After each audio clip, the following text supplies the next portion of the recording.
अस्सलाम वालेकुम मेरे भाइयों और बहनों। आज मैं ऐसे टॉपिक पे बात करेंगे जो औरतों के रिलेटेड, जो हर घर में इस प्रॉब्लम को झेलती रहती हैं आफ्टर 40 इयर्स। जी हाँ, जब औरतों को 40 साल के बाद डिप्रेशन क्यों होता है। लोग कई बार इस मसले को लेकर ना बात करना पसंद करते हैं, ना किसी से राय मशवरा करते हैं, बस जिंदगी की जिम्मेदारियों में लगकर अपने आप को उसी बहाव में लेके चले जाते रहते हैं जिसमें ये पागल दुनिया दौड़ती रहती है। तो खास तौर पे इन चीजों के बारे में ना हम किसी से बात कर सकती हैं, ना हमको कोई राय मशवरा भी देता है। कई ऐसी फैमिलीज आप देखिए, हाँ कुछ ऐसी वेल एजुकेटेड फैमिली बोल सकते हैं, जो काफी एडवांस लेवल में जो फैमिली अपने आप को बना के रखते हैं। शायद उन घरों में औरतों में ये आम खास ये बात है कि वो लोग इन बातों के ऊपर डिस्कस करते हैं और इसे मर्दों के साथ में भी डिस्कस किया जाता है, बातचीत होती है इसके ऊपर। काफी हद तक वो सेल्फ अपने आप को क्यूर भी कर लेते हैं।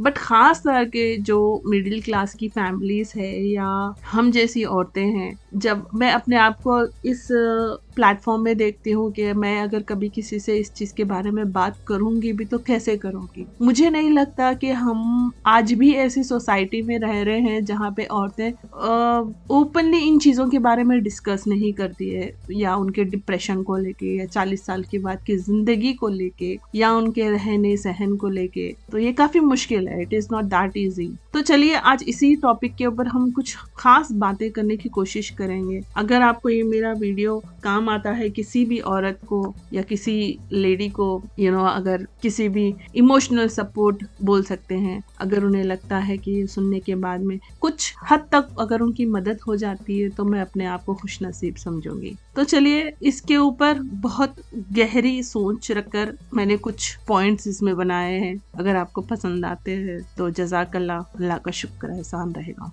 तो हम ये बात को जानने की कोशिश करेंगे, हम औरतों में 40 साल के बाद में खास करके डिप्रेशन क्यों होता है। तो मेरे नजरिए में अक्सर एक ही वजह से नहीं होता है, बल्कि कई इसमें वजूहात जुड़े हुए होते हैं, जैसे कि बायोलॉजिकल भी होता है, इमोशनल और सोशल फैक्टर्स इसमें मिले हुए होते हैं। ये काफी हद तक इसको ज्यादा बढ़ाने की वजह होते भी है। मैं सिंपल और क्लियर तौर पर समझा देती हूँ आपको। जैसा कि पहला, नंबर 1, हार्मोनल तब्दीलियां। जैसा कि हार्मोनल तब्दीलियां जो होते हैं वो 40 साल के आसपास ज्यादातर औरतें पेरीमेनोपॉज या मेनोपॉज की तरफ जाती रहती है। इस वक्त एस्ट्रोजन और प्रोगेस्टेरोन जैसे हार्मोन्स कम होने लगते हैं बॉडी के अंदर। ये हार्मोन्स ना सिर्फ पीरियड्स को रेगुलेट करते हैं बल्कि मूड और इमोशंस पर भी असर डालते हैं। इस वजह से इरिटेबिलिटी, मूड स्विंग्स या डिप्रेशन की फीलिंग्स ज्यादा होती है। तो चलिए अब दूसरे पॉइंट की तरफ देखते हैं, जो जिंदगी की जिम्मेदारियां और स्ट्रेस। काफी इम्पोर्टेंट चीज है, इसे कभी मत भूलना। ओह माय गॉड, ये जो जिम्मेदारियां और ये जो स्ट्रेस होता है, लोगों को ऐसा लगता है हाँ शादी हो गई है, इसका हस्बैंड अच्छा है, बच्चे अच्छे हैं, घर अच्छा है, गाड़ी है, पहनती भी अच्छा है, सारे दावतों में काफी सारा जेवर भी डाल के आती है, तो इसके ऊपर क्या जिम्मेदारियां होंगी। अच्छा ठीक है भी तो इसके ऊपर क्या स्ट्रेस रहेगा। तो इस तरह की जो सोच लोगों को दिखाई देती है, तो बिल्कुल भी अंदर से ऐसा नहीं होता है, बिल्कुल भी नहीं होता है। तो 40 साल के बाद अक्सर औरत के सर पर घर और बच्चे, वालिदैन और कभी कभी फाइनेंशियल रिस्पॉन्सिबिलिटीज भी होती है। जिस घर में औरतें छोटी उम्र की होती है या उनके हस्बैंड कुछ उम्र में बड़े होते हैं, अगर वो पूरा घर चलाते हैं या उसकी जिम्मेदारी लेते हैं या बच्चों से लेके हर वो चीज की जिम्मेदारी लेते हैं, तभी भी ऐसा नहीं है कि फाइनेंशियल रिस्पॉन्सिबिलिटीज में पूरी औरत के ही हाथ में सारी फाइनेंशियल रिस्पॉन्सिबिलिटीज होती है तभी जाके स्ट्रेस होता है। ऐसा मैं बिल्कुल भी नहीं कह रही हूँ। जिस घर में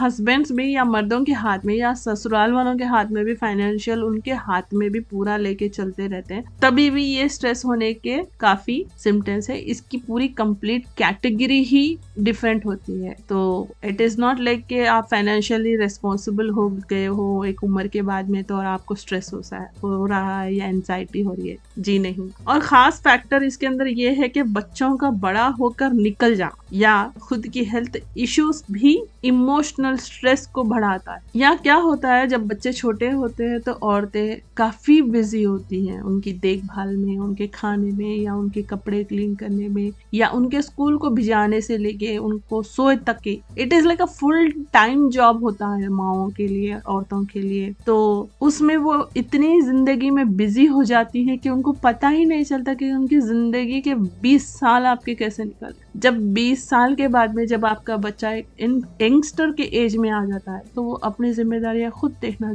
शुरू कर देता है। तो आप बच्चे आप वो डिपेंडेंसी खत्म हो जाती है माओ के ऊपर की। तो ऐसे में भी जब बच्चे बड़े होकर निकल कर चले जाते हैं तभी भी ये स्ट्रेस बढ़ना चालू हो जाता है। ये सब चीजें मिलकर लोड को बहुत बढ़ा देते हैं। जैसा कि मैंने बोला कि घर, बच्चे, वालिदैन और कभी कभी फाइनेंशियल रिस्पॉन्सिबिलिटीज भी, ये सारी चीजें मिलकर मेंटल लोड को बहुत बढ़ा देती है। अब आते हैं तीसरे पॉइंट पे, फिजिकल हेल्थ चेंजेस। इस एज में thyroid problems, vitamin D deficiency, blood pressure या डायबिटीज ज्यादा होती हैं। इस तरह की चीजें भी मूड पर असर डालते रहते हैं और डिप्रेशन को ट्रिगर कर सकते हैं। अब आते हैं चौथे पॉइंट पर, अकेलापन और इमोशनल सपोर्ट की कमी। जी हाँ, बच्चों की अपनी जिंदगी अलग हो जाती है ऐसे एज में। शोहर या फैमिली का अटेंशन कम हो जाता है औरतों की तरफ, दोस्ती और सोशल सर्कल छोटा हो जाता है। ये अकेलापन डिप्रेशन को गहरा कर देता है और यहाँ पर आकर हमेशा आप अपने आप को अकेलापन महसूस करते रहते हैं, अपने आप को ग्रूमिंग करना छोड़ देते हैं। काफी सारी फैमिलीज में ये देखा गया है कि 40 साल के बाद वो बस ऐसे जिंदगी गुजारती हैं जैसा कि अब वो मौत का इंतजार कर रही है। अब उसके हक में सारी जिम्मेदारियां कम हो चुकी है, बस ऐसी हालत डाल के बस वो इंतजार कर रही है, वो भी किसका, इस दुनिया से चले जाने का। तो वो अपने आप को सजना संवरना छोड़ देती है या पैसे बचाना या सेविंग्स में ही लग जाती है, जो अपने आप को सिर्फ देखना, आईने में देखना या सजना संवरना शौहर के लिए, ये सारी चीजें वो अपने आप को करना छोड़ देती है। और ये भी एक खास वजह होती है वो लोग जब डिप्रेशन में जाते हैं औरतें। तो अब आते हैं पांचवे पॉइंट पे, self identity and confidence issues. जी हाँ, सेल्फ कॉन्फिडेंस जो है ना, चेहरे को लेकर या बालों को लेकर, स्किन को लेकर, ये सारी चीजें औरतों की कॉन्फिडेंस की एक लेवल बढ़ा के रखता है हमेशा जवानी में। जब 40 साल के बाद जब उसको लगता है औरत को कि उसके चेहरे पे झुर्रियां आ रही है या चेहरा सर्द होने लग रहा है या वो अब उतनी खूबसूरत नहीं दिखती जितनी वो दिखा करती थी, तो जिस्म के अंदर अगर कोई भी चेंजेस आते हैं या तब्दीलियां आते हैं, चेहरे में कुछ तब्दीलियां आ जाते हैं एजिंग की वजह से या वेट गेन हो जाता है और हार्मोनल चेंजेस भी आते हैं, तो औरतें अपने आप को कम अट्रैक्टिव या कम जोरी महसूस करती रहती हैं, शुरू करती है। ये भी डिप्रेशन का एक स्ट्रॉन्ग फैक्टर है। तो मैं इसके सॉल्यूशंस ज़रूर बताऊंगी और यहाँ पे बहुत गौर से सुनना, थोड़ा सा कंसंट्रेट कर लेना और अपने आप को सुधारने की कोशिश कर लेना। अगर अगर अगर अगर कोई भी औरतें, अगर उनको लग रहा है कि वो बहुत डिप्रेस हो रही है, 40 साल मेरी जिंदगी के निकल गए हैं और मेरे सामने अब आगे जीने का कोई मकसद ही नहीं है, ऐसे सोचने वाली औरतों के लिए मेरी ये बातें काफी काम आएंगी। और इन सारी वजूहात के बाद में मैं अब आपको बताने वाली हूँ इसके कुछ टिप, जहाँ पर आप थोड़ा सा अपने आप में चेंजेस ला सकती हैं अगर ये उसके सॉल्यूशंस को फॉलो करेंगी। तो क्या किया जाए? नंबर 1, सबसे अहम चीज, हेल्दी लाइफस्टाइल। हेल्दी लाइफस्टाइल को हमेशा जहन में रखिए। हेल्दी लाइफस्टाइल होना बहुत बहुत बहुत जरूरी है। 40 साल के बाद अपने आप को ऐसा लिट्टी हालत में डालकर अपने आप को उस जोन में मत लेके जाइए जहाँ पे आप सिर्फ बैठ के कोस के अपने आप को कोसते कोसते कोसते न ग्रुपिंग भी नहीं करती है, बस इंतजार कर रही है, वो भी किस चीज का, मौत का। तो फर्स्ट मैं आपको ऐसे 5 टिप्स में बताऊंगी। उसके अंदर से पहला मेरा जो फर्स्ट वाला टिप रहेगा वो है हेल्दी लाइफस्टाइल। देखिए, अब ये हेल्दी लाइफस्टाइल में होता क्या है? नंबर 1, पहली बात तो एक्सरसाइज है। वॉकिंग करिए। मैं जानती हूँ थोड़ा हड्डियां कमजोर हो जाती है, मैं ये नहीं करी वो फुल जिम जाइए, भागिए और अपने आप को नुकसान करे। जितना हो सके बस सुबह उठ जाइए, बिस्तर छोड़ दीजिए। काफी हद तक सोने नींद नींद आते रहेगी तो सोने को अवॉइड करिए और सुबह उठ जाइए और एक्सरसाइज, वॉकिंग और बैलेंस डाइट के ऊपर आ जाइए। ये बहुत इंपॉर्टेंट है, ये बहुत जरूरी है। ये पहला स्टेप है। जब तक आप इस फर्स्ट स्टेप को आप पार नहीं करेंगी तो दूसरे चीजों तक आप पहुंच नहीं पाएंगे। तो सेकेंड वाला जो है हार्मोनल चेकअप, थायराइड जिसके अंदर आता है विटामिन डी और मेनोपॉज हार्मोन्स का टेस्ट करवाइए अगर हो सके तो। If not that is also okay. अगर नहीं कर सकते हैं तो चेकअप्स भी उतनी जरूरत नहीं है, क्योंकि आपका बॉडी खुद आपसे बात करता है। जब आप हेल्दी फील करते हो, सुबह सुबह उठ रहे हो, एक्सरसाइज को जा रहे हो, वॉकिंग जा रहे हो, खुद के पेट के ऊपर काम कर रहे हो और अपने खुद के ऊपर आईने में देख के खुद को संवार रहे हो, तो आपका बॉडी खुद आपसे बात करना शुरू कर देते। तो नो नीड ऑफ चेकअप। नहीं, अगर फिर भी अगर आपको शक है दिमाग में कि हाँ मेरे बॉडी के अंदर कुछ कमजोरियां हैं और मुझे इसको रेक्टिफाई, इसको आइडेंटिफाई ही करना है, तब उस स्टेज में आप जा सकते हैं चेकअप के लिए। और अब बात करती हूँ सपोर्ट सिस्टम, तीसरा वाला। दोस्तों, फैमिली या ग्रुप एक्टिविटीज में शामिल होना। याद रखिए, आपकी कोई भी वजूहात की वजह से आपने कोई चीजों को कट डाउन किया होता है, कई सालों से कहीं जा नहीं रहे होते हो, किसी से बातचीत नहीं कर रहे होते हो, कई दावतों को कई बार इग्नोर भी करते हो, काहली की वजह से उठ नहीं सकते हो, क्या बहरहाल कुछ है पहनने के लिए भी या नहीं है भी नहीं, दिखाने के लिए, जैसा कि दिखावे की जिंदगी में आपको अपडेट नहीं करना है या पैसा नहीं खर्चा करना है, तब भी आई एम टेलिंग यू, ये बहुत काफी आजमाया हुआ नुस्खा है। इसको जरूर आजमाना। दोस्तों से, कोई ऐसे दोस्त तो आपकी जिंदगी में होंगे जो आपको बेहतर तरीके से समझते भी होंगे या नहीं भी समझते होंगे। कोई सी की बातों को इतना सीरियस लेने की जरूरत नहीं है, बस जाओ, क्योंकि आप इंसान हो, इंसानों से ही मिलते हो। कोई जानवरों से तो जाके नहीं मिलता है इंसान, तो इंसानों से ही मिलना पड़ेगा। तो जाओ, ये इंसानों से मिलिए। जो भी दोस्त सो कर आप अपने आप को बना के रखे हो एतराफ में, या कभी बना के रखा हुआ था, या नहीं तो नए दोस्त बना लो। या फैमिली ग्रुप एक्टिविटीज करिए, फैमिली के साथ ही कहीं आउटिंग पे चले जाइए, कोई पिकनिक पे चले जाइए, कहीं जाके कहीं पका उका के खा लीजिए। भले ही वो लोग आपको पसंद नहीं आते होंगे, भले ही उनकी कंपनी आपको पसंद नहीं आती होगी, फिर भी आप उनके साथ जबरदस्ती जाइए, अपने आप को ट्रीटमेंट करने के हिसाब से सोच कर जाइए। So this is also kind of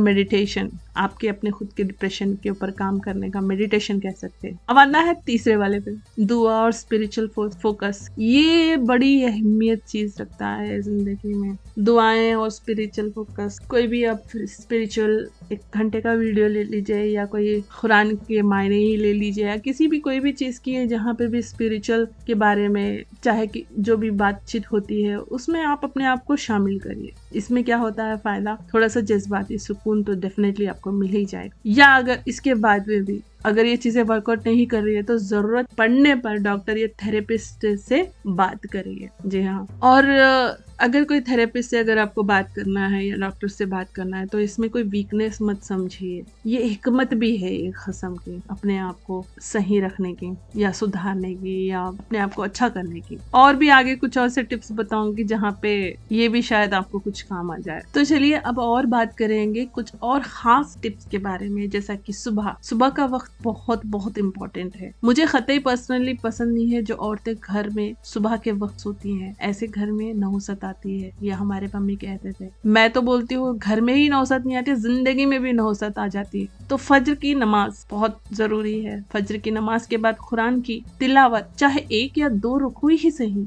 ये रूहानी सुकून देता है। इसे जरूर बांध के रखना, पकड़ के रखना। और 10-15 मिनट मॉर्निंग वॉक तो बहुत जरूरी है। खुली हुई हवा में चलना मूड जो है ना, मूड के हार्मोन्स सेरोटोनिन, डोपामाइन को बढ़ाता है। और डोपामाइन का मतलब ये है कि एक केमिकल होता है जो आपको खुश रखता है अंदर से। तो सुबह का वक्त आप जितना हो सके बिना चप्पल के जमीन को अपने पाँव, नंगे पाँव चलने की कोशिश करिए, चाहे वो घास हो या डायरेक्ट मिट्टी हो या जमीन हो। उसके ऊपर एक 40 या 45 या 1 घंटे का वॉक भी काफी है, या हो सके तो 15 मिनट से ही शुरू कर लीजिए। अब इसके अंदर विटामिन डी का भी एक्सपोजर होता है, जिसकी वजह से धूप लेना बहुत जरूरी होता है, जो आपके बोन्स के लिए काफी जरूरी होता है। जैसा कि सबको मालूम है, आफ्टर 30 इयर्स और औरतों की बोन की डेंसिटी कम होना शुरू हो जाती है। तो विटामिन डी का एक्सपोजर वो भी बहुत जरूरी होता है। धूप में पीठ बिठाकर बैठ जाइए, डायरेक्ट अगर फेस पे अगर लग रहा है, टैन आने की प्रॉब्लम है तो स्किन का एक्सपोजर न करते हुए पीठ का एक्सपोजर कर लीजिए। बहरहाल धूप खाइए 10-15 मिनट के लिए। और हेल्दी खाना सबसे जरूरी बात है। डिप्रेशन में औरतों का क्या होता है हाल कि अक्सर वो बहुत ज्यादा फीड कर लेती हैं अपने आप को। तो हेल्दी डाइट एंड हेल्दी खाना बहुत जरूरी है। ये बहुत लंबा टॉपिक है, मगर इसके ऊपर मैं एक खास वीडियो जरूर बनाऊंगी कि हेल्दी डाइट क्या होता है औरतों के लिए आफ्टर 40। तो अगर किसी को चाहिए, अगर इसके बारे में टिप्स, घरेलू टिप्स रहेंगे और बहुत फायदेमंद रहेंगे। 199% इसकी मैं गारंटी देती हूँ कि हेल्दी खाना अगर मेरे जो बताए हुए डाइट को अगर आप फॉलो करोगे तो डेफिनेटली आपको बहुत अच्छा लगेगा। तो इसके अंदर मैं कुछ टिप्स अब बता देती हूँ, जैसा कि सब्जी, फ्रूट्स, तरकारी, जितना हो सके तरकारी खाने की कोशिश करिए। और नट्स और फाइबर रिच खाना लेना जरूरी है। ज्यादातर तेल को अवॉइड करिए और शक्कर और जंक फूड्स को अवॉइड करिए। और दिन में वाटर इनटेक 6 से 8 ग्लास का तो होना चाहिए रोजाना।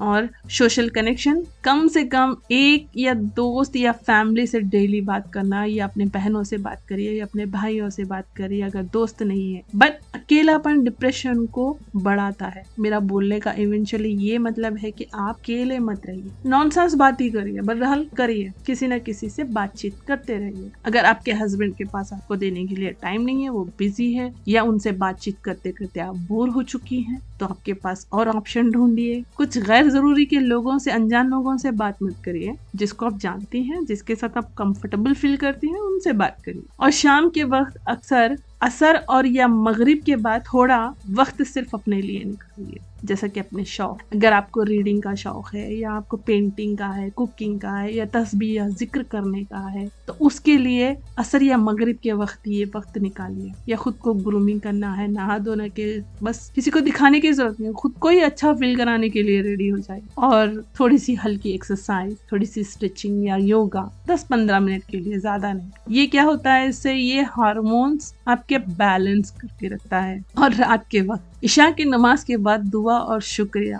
ग्रेटिट्यूड जर्नलिंग भी कर सकती हैं। रोज की 3 चीजें लिखना जिनके लिए शुक्रगुजार, ये भी तो एक अच्छी हॉबी है। लिखिए 3 चीजें ऐसे लिखिए जिसका आप रोज शुक्र अदा करती हैं अल्लाह से। हो सके तो ये भी करके दीजिए, आपको जरूर फायदा फील होगा। और स्क्रीन टाइम कम करिए, जैसा कि मेरे वीडियोस है आप लगा के रख देंगे, या आपके यूट्यूब के पेड सर्विसेज है, आप फोन भी उसको आपका बटन ऑफ करके, उसका स्क्रीन ऑफ करके भी आप सिर्फ सुन सकती है मेरी आवाज को। जितने भी ऑडियो रिलेटेड वीडियोस होते हैं उसको सुनिए, स्क्रीन टाइमिंग कम करिए। बस आंखों से देखने की स्क्रीन टाइमिंग जो होती है, टेलीविजन होने दो या फोन होने दो, या स्क्रोलिंग करना हो अनवांटेडली, घंटों चले जाते हैं बस वो स्क्रोलिंग में, उसको उसकी स्क्रीन टाइमिंग कम करिए। जहां तक हो सके सुनने की कैपेबिलिटी को बढ़ा लीजिए। वो जो भी ऑडियोस में आपको आते हैं, जैसा कि मेरा वीडियो ही है, मेरा सिर्फ वॉइस ओवर होता है, मेरी आवाज़ होती है, मैं बातचीत करती हूँ लोगों से, तो इस चीज़ को बढ़ा लीजिए स्क्रीन को ऑफ करके। तो सोने से पहले 1 घंटा फोन या टेलीविजन को तो डेफिनेटली अवॉइड कर हो सके तो 7 या 8 घंटे की नींद लाजमी है, ये भी बात याद रखिए। 4-5 घंटे में पता नहीं ऐसा कल सुबह उठ के प्राइम मिनिस्टर बनना है या आपको प्रेसिडेंट बनना है, तो इस तरह की गहरी सोच में औरतें डूब जाती है छत को देख देख के, बस यही काम हो जाता है अब 30 के बाद। तो उस चीज को कम्प्लीटली अवॉइड करिए। 7 से 8 घंटे तक की पूरी नींद लेने की कोशिश करिए। आई एम टेलिंग यू, ये तब्दीलियां आपकी लाइफ चेंजिंग इतनी जरूरी है कि आपको कोई थेरेपिस्ट या डॉक्टर की भी जरूरत नहीं पड़ेगी। ये आप अपने आप से अपने अंदर ये चीजों को सुधार ला सकती हैं। नींद की कमी भी जो है वो डिप्रेशन को डबल कर देती है, हमेशा याद रखना। तो मैक्सिमम चाहे दुनिया उलट पुलट इधर हो जाए, अपने घरों की खामोशी पे जहन दीजिए, ध्यान दीजिए, फोकस करिए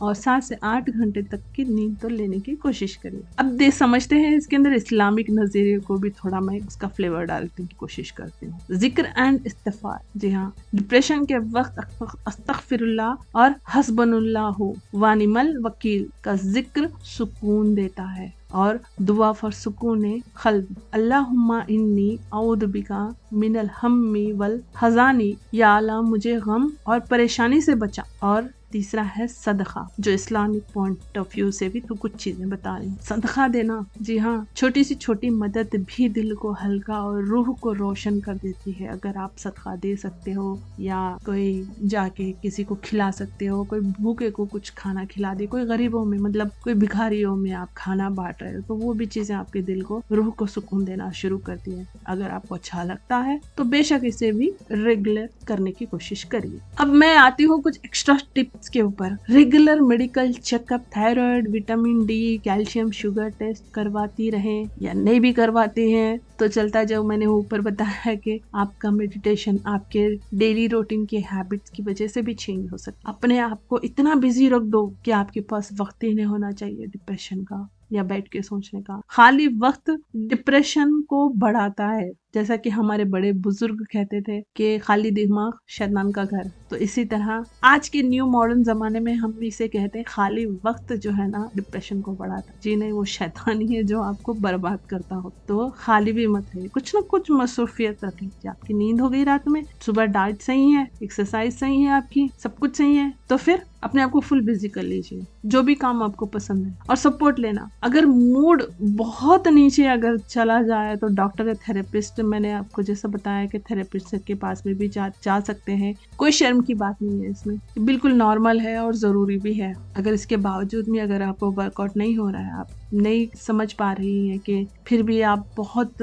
लो फील कर रहे हैं, तो डेफिनेटली आप डॉक्टर का इसके अंदर हेल्प लीजिए, कंसल्ट करिए, कोई थेरेपिस्ट से मिलिए। तो अपने आप को बेहतर और सुकून की जिंदगी बनाने की तो कोशिश करिए। ऐसे ही गिव अप ना करिए कि अब तो उम्र भी हो गई, चलो अब क्या है, अब सब हो गया। ऐसे मत सोचिए। बस जहाँ सवेरा वहीं से आपका दिन शुरू हो जाए, वहीं से एक नई जिंदगी है, तो इसे यूं ही जाया मत करिए ढकोसली सोचों के साथ में। जो हमारे बड़े बुजुर्ग ने या हमारे अतराफ के लोगों के बीच में जो लो लेवल के लोग होते हैं, जैसा कि बिल्कुल डिसमोटिवेटेड हो जाते हैं आप उनको देख के, तो उनके साथ उनकी कंपनी जरा अवॉइड करिए। मैं इसके लिए पूरा सब्जेक्ट मैं बनाऊंगी आगे चल के डेफिनेटली, जो किन लोगों के साथ में कंपनी आपको बैठना चाहिए और किन लोगों को आपको अवॉइड करना चाहिए, किस तरह के। तो इंशाल्लाह वो भी आपको अगर सुनना है तो प्लीज़ मुझे कमेंट में भी बता दीजिए, तो खास करके मैं उसके ऊपर एक वीडियो बना कर लेके आऊँगी और बहुत अच्छी बातें लेके आऊँगी। बेशक आपको काम करेंगी ये बातें, जो भी मुझे गौर से सुन रहे हैं।